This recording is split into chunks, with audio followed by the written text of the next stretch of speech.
Live from New Delhi, you're watching DD India Global. We'll get you top stories from India and the region. I am Tanvi Taneja, and for news from the rest of the world, I'm joined by my colleague in London, Ollie Barrett. Hi, Ollie. Hello, Tanvi. It's 12:30 p.m. here in London, 1:30 across Central Europe. Coming up in the next half hour, the latest from France's election, South Africa's new cabinet, and Wimbledon begins here in London. First, the headlines. French President Emmanuel Macron faces early hiccups in the parliamentary election. Marine Le Pen's far-right National Rally Party wins the first round of voting in the polls.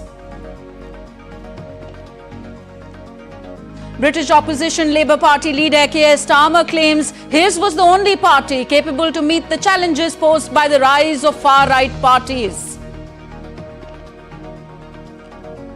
India's new criminal laws replacing colonial-era criminal codes comes into force.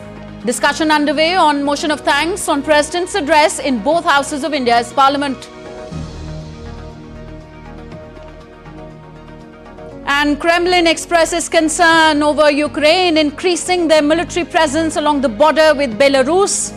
Kyiv dismisses the reports.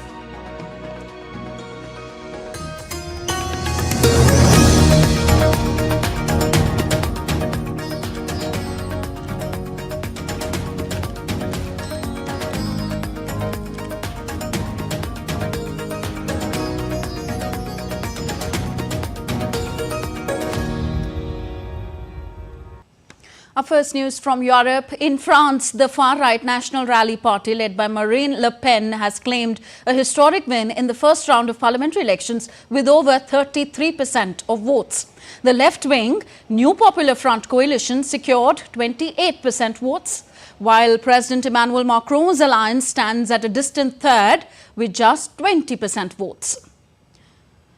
Meanwhile, members of the RN gathered at party headquarters in Paris on Monday. National Rally Party President Jordan Bardella said that he was seeking an absolute majority after the party's lead in the first round of elections. Elections for the 577 seats in the lower house National Assembly are a two-round process with the second round of voting due on Sunday, the 7th of July. And DD India's Ross Cullen joins us now live from Paris. Hi Ross, could you explain to us what happens next in the next round of voting? What are the potential outcomes of the upcoming runoff on July the 7th?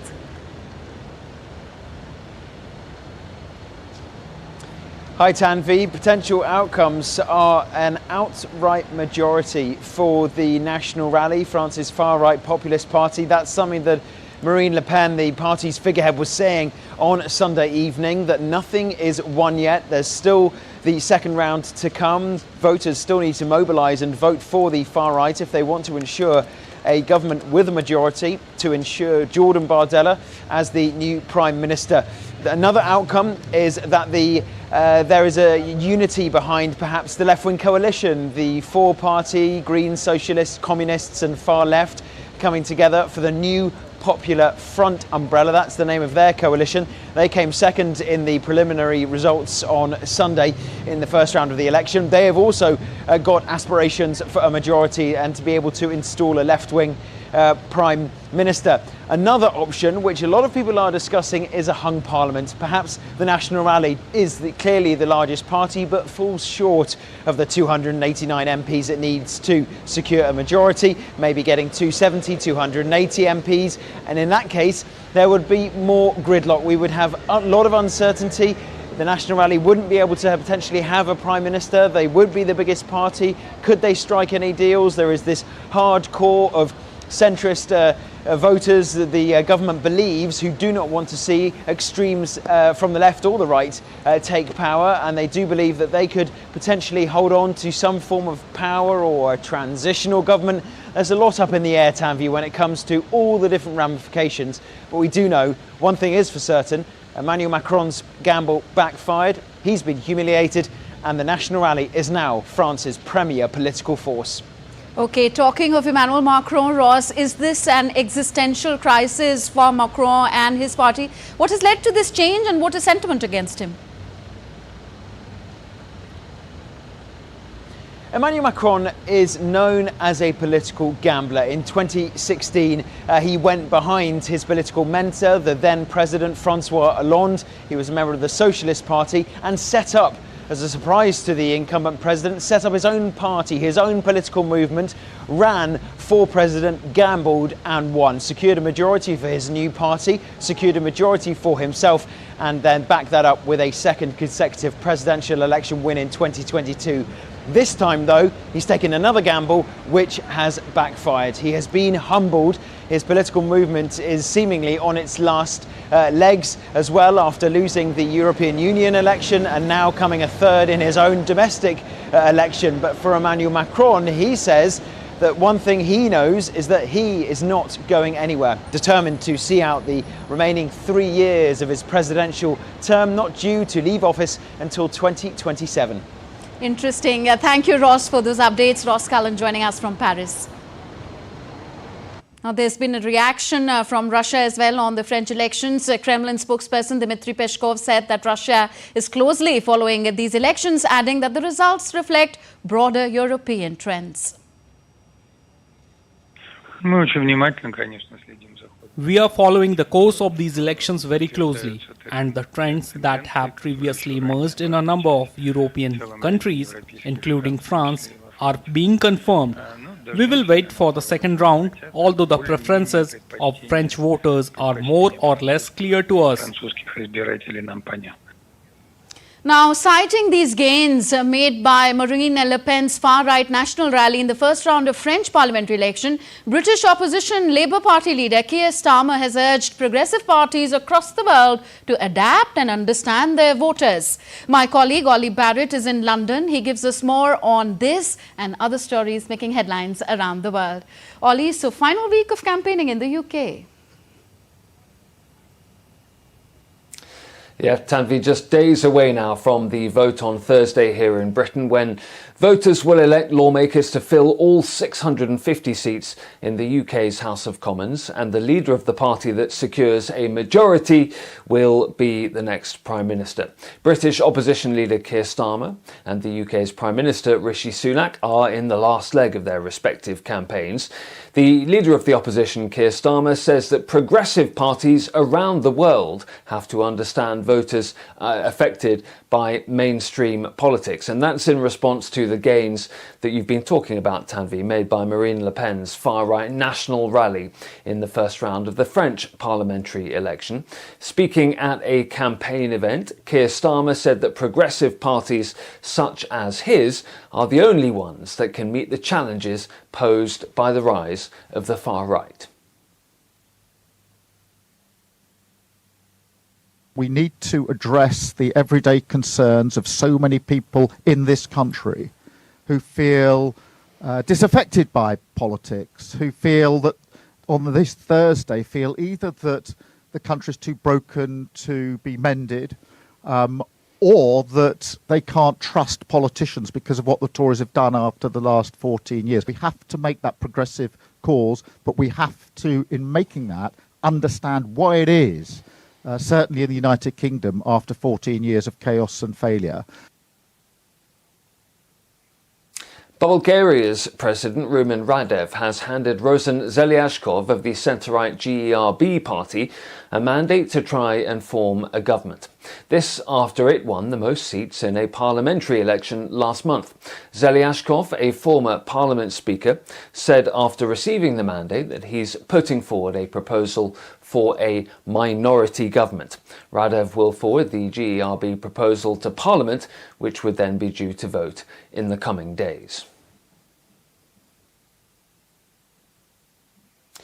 The Kremlin has expressed concern over reports of Ukraine increasing its military presence along the border with Belarus. Belarusian military reports suggest that Ukraine's been moving more troops, weapons and military equipment into the northern Zhytomyr region, which borders Belarus. Ukraine's border guard has dismissed the reports, suggesting that it's reinforcing its troop deployments along the border with Belarus.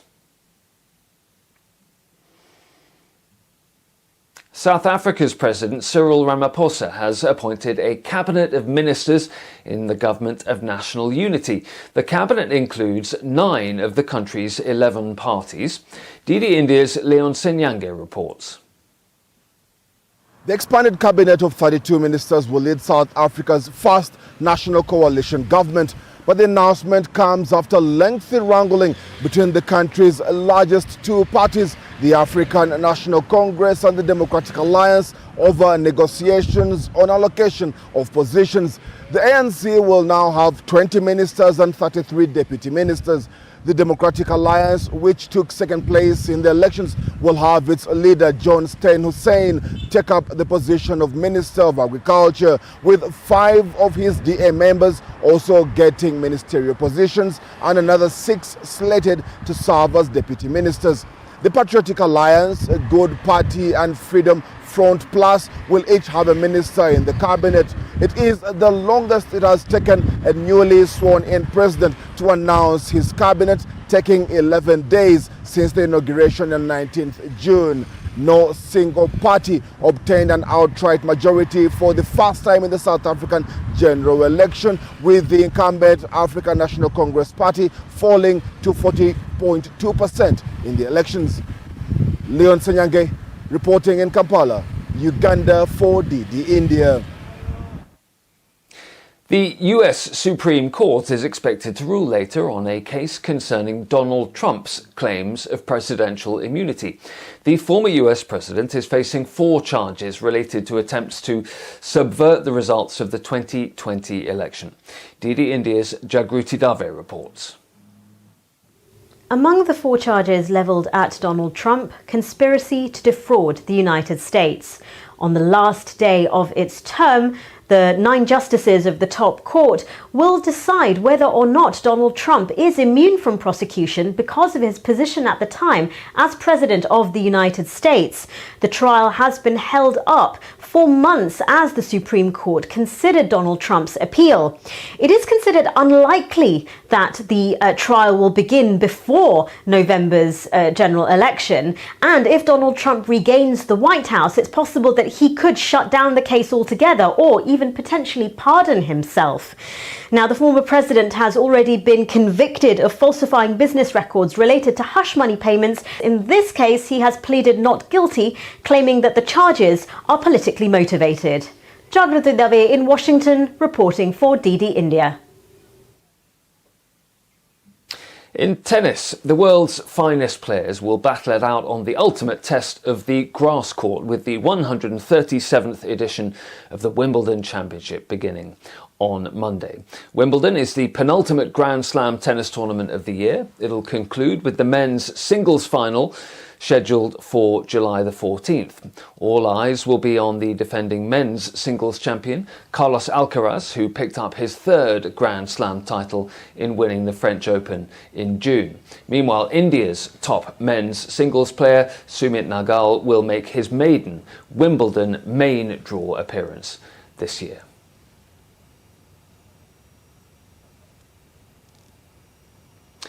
And with that, back to you in the studio, Tanvi. Thank you, Ollie. Ollie Barrett joining us all from London. You're watching DD India Global, still to come on the show.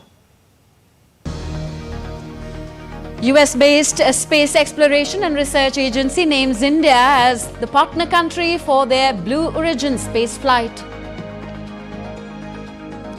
And in continuity of tradition ahead of their independence celebrations, India and Pakistan exchanged lists of civilian prisoners and fishermen in each other's custody.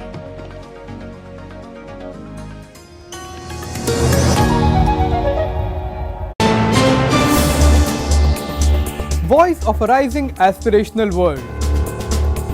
Stories of challenges struggles and accomplishment. A world battling conflict, hunger and poverty. Embracing growth, development, science and technology. A voice of progress, a voice of unity. Watch Voice of the Global South with me, Akshay Dongre, only on DD India.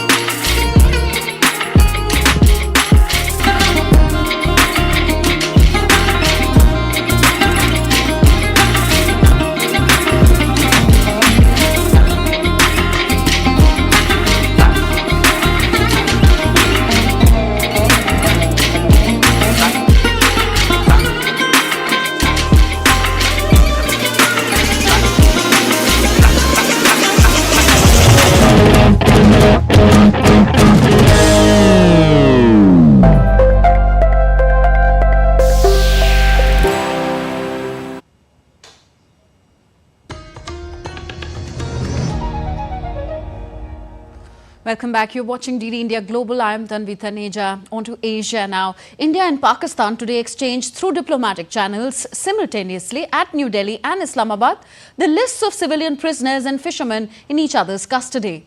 Under the provisions of the bilateral agreement on consular access 2008, such lists are exchanged every year on 1st of January and on 1st of July. India has shared names of 366 civilian prisoners and 86 fishermen in its custody who are Pakistani or are believed to be Pakistani. Similarly, Pakistan has shared names of 43 civilian prisoners and 211 fishermen in its custody who are Indian or are believed to be Indian. The government of India has called for early release and repatriation of civilian prisoners, fishermen along with their boats and missing Indian defence personnel from Pakistan's custody. Back in India's parliament today, on day 6 of the session on Monday, the lower house or Lok Sabha resumed proceedings with the obituary motion taken up to pay respect to the departed members. Later, Parliamentary Affairs Minister Kiran Rijiju moved the motion to elect members from Rajya Sabha and Lok Sabha for various parliamentary committees. Further, the motion of thanks on the inaugural address of President Draupadi Murmu to the joint sitting of Parliament was taken up. The Bharatiya Janata Party's member Anurag Singh Thakur moved the motion and spoke in favour of the motion, highlighting the achievements of Modi 1 and Modi 2.0 government. The Lok Sabha has allocated 16 hours for this debate, which will conclude with Prime Minister Narendra Modi's reply on Tuesday. The upper house or the Rajya Sabha also took up the discussion on the motion of thanks on President's address. Still with India, the country's justice system is getting a major makeover with 3 new laws replacing the British colonial era legislations. It aims for a faster trial, mandatory forensics and a more victim-friendly system. A report. For over a century, India's criminal justice system operated under the shadow of its colonial past. Sluggish case processing and limited victim rights plagued the system. However, a recent revolution is rewriting the narrative. In 2024, India ushered in a new era with the Bharatiya Nyaya Sanhita, Bharatiya Nagrik Suraksha Sanhita and Bharatiya Sakshat Adhiniyam. These new laws replace the archaic British-era codes, aiming to streamline processes, empower victims and deliver swifter justice. Gone are the days of victims spending hours filing complaints. The cornerstone of this reform lies in speed and transparency. Today, a few clicks on a phone app can initiate the process. This online FIR or First Information Report system not only saves time but also empowers victims, especially those in remote areas or facing mobility limitations. But the reforms extend far beyond convenience. The new laws prioritize victims' rights, placing them at the center of the legal process. Witness protection programs ensure safety, and courts must consider victim input before dismissing a case. This shift in focus acknowledges the emotional and psychological toll crimes inflict. Furthermore, the system is becoming more inclusive. Elderly individuals, women and people with disabilities no longer face the additional burden of navigating crowded police stations.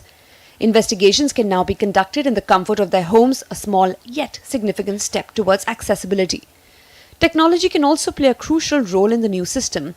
Mandatory forensics for serious crimes ensures stronger evidence collection, potentially leading to higher conviction rates. Additionally, virtual court appearances allow for swifter proceedings and eliminates the stress of travel for victims and witnesses. However, like any other major reform, challenges persist. Ensuring proper implementation across the vast and diverse Indian landscape is paramount. Concerns regarding potential misuse of police power also requires vigilant monitoring. Despite these hurdles, the new legal framework represents a significant leap forward. India's criminal justice system is no longer an archaic relic, but a system striving to be faster, fairer and more respectful of all those who seek its protection. This is a revolution with the potential to transform the lives of millions, offering them the hope of a justice system that truly works for them. Bureau Report, DD India. The US-based Space Exploration and Research Agency SERA and Blue Origin on Monday announced a collaboration with India for a human spaceflight program targeting citizens from countries with limited space access. From Mars to Moon, India has achieved a key milestone in the space sector. SERA's space program will see 6 citizen astronauts from across the world launched into space. The selected citizens will undertake the 11-minute journey in New Shepard, Blue Origin's reusable suborbital rocket. Some weather-related updates now. New satellite images show the eye of Hurricane Beryl, a Category 4 storm that is expected to bring life-threatening winds and flash flooding to Caribbean's Windward Islands. The U.S. National Hurricane Center said this is the first hurricane of the 2024 season and was located about 310 miles east-southeast of Barbados on Sunday midday with maximum sustained winds of 130 miles per hour. The center of the hurricane is expected to travel across the southeastern and central Caribbean Sea late Monday through Wednesday. Meanwhile, residents in the eastern Caribbean prepared for the arrival of the extremely dangerous Category 4 storm Hurricane Beryl as it barreled across the Atlantic Ocean on Sunday afternoon towards the Caribbean Windward Islands. The National Hurricane Center said it is expected to bring life-threatening winds and flash flooding on Monday. Tropical storm Chris has formed near eastern Mexico and will begin to weaken after landfall. According to the U.S. National Hurricane Center, the storm was located about 105 miles southeast of Tuxpan, Mexico, with maximum sustained winds at 40 miles per hour. The storm is expected to produce rainfall totals of 4 to 8 inches across portions of eastern Mexico through Monday. Residents of the Mexican coastal city of Cancun flocked to a hardware store to load up on wooden planks as they braced for the arrival of tropical storm Chris. Greek firefighters were battling 2 wildfires near Athens on Sunday amid strong winds just hours after managing to contain these blazes. This was near the capital as well as on an island in the Aegean Sea. Dozens of firefighters in full gear, backed by water-carrying aircraft, fought to tame a fire in the community of Stamata, north of Athens, which burned a lush pine forest, sending columns of smoke over parts of the city. It did not threaten houses so far. The teams also fought another fire in a sparsely populated area near the town of Keratea, some 35 kilometers south of Athens. Roads and railway lines were submerged in a region of Switzerland as melting snow compounded violent thunderstorms. The intense rainfall overwhelmed drainage systems and swollen rivers, causing widespread disruption. Efforts are underway to assess the damage and begin recovery and repair operations. And flooding and mudslides hit northwestern Italy, leading to evacuation of more than 300 people. Torrential rains triggered landslides that swept through towns, destroying homes. Authorities are monitoring the situation closely as the risk of further landslides remains high. And next we take a look at what else is happening across the world. The 8th China-Eurasia Expo concluded in northwest China's Urumqi on Monday. The theme of the expo, New Opportunities of Silk Road, New Vitality for the Eurasian Cooperation, has attracted over 1,900 participants from 50 countries. At the expo, more than 360 cooperation projects were signed, worth over 610 billion yuan. Ismail Kadre, an acclaimed Albanian novelist and playwright who opposed the long rule of late communist dictator Enver Hoxha, died in a Tirana hospital after having a heart attack at 88. He received numerous international awards, including the Man Booker International Prize in 2005, the Prince of Asturias Prize for the Arts in 2009, and the Jerusalem Prize in 2015. The Olympic torch relay made its way through Champagne country from the prestigious vineyards in Reims, highlighting the wealth of the area's heritage. It also put the spotlight on this land where nature, agriculture predominate, particularly by crossing the Lac des Deux Lake. And singer Will Smith performed a new song live at the BET Awards 2024 on Sunday. Smith's performance featured the debut of a new single called You Can Make It, along with singer Friday and Sunday service choir and gospel icon Kirk Franklin. The event was Smith's first BET Awards performance.